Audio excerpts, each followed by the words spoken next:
Assalamualaikum warahmatullahi wabarakatuh. Perkenalkan, nama saya Siti Rahminaswa dari kelas 11 IPA 3. Makna hak dan kewajiban asasi manusia. Pengertian HAM. Beberapa pengertian dikemukakan oleh para tokoh atau yang terdapat dalam dokumen HAM dapat dikemukakan sebagai berikut.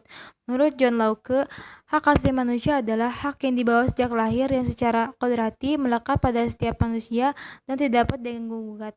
Yang kedua, menurut Konjoro Porebatoroto, hak asasi adalah hak yang bersifat asasi, artinya hak-hak yang dimiliki manusia menurut kodratnya yang tidak dapat dipisahkan dari hakikatnya sehingga sifatnya suci.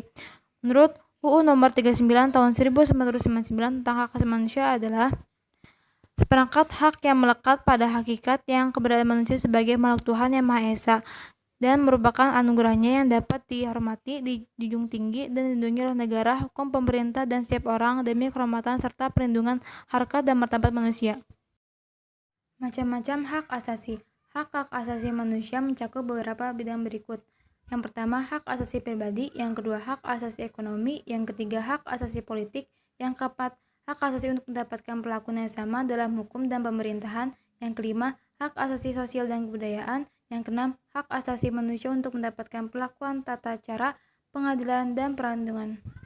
Makna kewajiban asasi manusia. Ketentuan Pasal 1 Ayat 2 Undang-Undang RI Nomor 93 Tahun 1999 tentang Hak Asasi Manusia menyatakan kewajiban dasar manusia adalah seperangkat kewajiban yang apabila tidak dilaksanakan, tidak kemungkinan terlaksana dan tegak hak asasi manusia. Hak dan kewajiban asasi juga tidak dapat dipisahkan karena bagaimanapun dari kewajiban itulah muncullah hak-hak dan sebaliknya. Akan tetapi, sering terjadi pertengahan antara hak dan kewajiban tidak seimbang. Substansi hak dan kewajiban asasi manusia dalam Pancasila. Salah satu karakteristik hak dan kewajiban manusia adalah bersifat universal. Artinya, hak dan kewajiban asasi merupakan sesuatu yang dimiliki dan wajib dilakukan oleh setiap manusia di dunia tanpa membedakan suku, bangsa, agama, ras, maupun golongan. Oleh karena itu, setiap negara wajib menegakkan hak asasi manusia. Yang pertama, hak dan kewajiban asasi manusia dalam dasar Pancasila adalah nilai dasar yang berkaitan dengan hakikat kelima sila Pancasila. Yang kedua, hak dan kewajiban asasi manusia dalam nilai instrumental merupakan penjabaran dari nilai-nilai dasar Pancasila. Yang ketiga, hak dan kewajiban asasi manusia dalam nilai praktis sila-sila Pancasila merupakan realisasi nilai-nilai instrumental suatu pengalaman dan kehidupan sehari-hari. Kasus pelanggaran hak asasi manusia. Penyebab pelanggaran hak asasi manusia ada dua faktor. Yang pertama, faktor internal, sikap egois atau terlalu mementingkan diri sendiri, rendahnya kesadaran HAM, dan sikap tidak toleran. Yang kedua, faktor eksternal, penyalahgunaan kekuasaan, ketidaktegasan aparat penegak hukum, penyalahgunaan teknologi, kesenjangan sosial dan ekonomi yang tinggi. Untuk pelanggaran hak asasi manusia yang pertama, diskriminasi, yaitu suatu pembatasan, pelecehan, atau pengucilan secara tidak langsung maupun langsung. Yang B, penyiksaan adalah suatu perbuatan yang dilakukan dengan sengaja sehingga menimbulkan rasa sakit atau penderitaan baik jasmani maupun rohani. Berdasarkan sifatnya, pelanggaran dapat dibedakan menjadi dua, yaitu pelanggaran HAM biasa dan pelanggaran HAM berat. Kasus pelanggaran HAM asasi manusia di Indonesia. Yang pertama, kasus pelanggaran HAM yang berkaitan dengan lingkungan.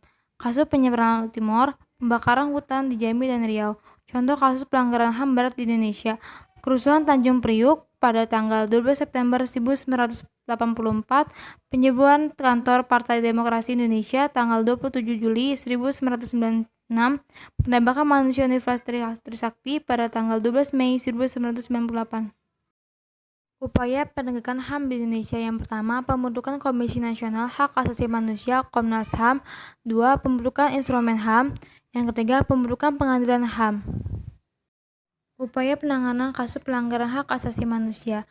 Supremasi hukum dan demokrasi harus ditegakkan. Yang kedua, meningkatkan kualitas pelayanan publik. Yang ketiga, meningkatkan pengawasan dari masyarakat dan lembaga-lembaga politik. Yang kedua, penanganan kasus pelanggaran hak asasi manusia di pengadilan HAM. Yang ketiga, perilaku yang mendukung upaya penegakan HAM di Indonesia. Sekian penjelasan materi dari saya. Kurang lebihnya mohon maaf. Wassalamualaikum warahmatullahi wabarakatuh.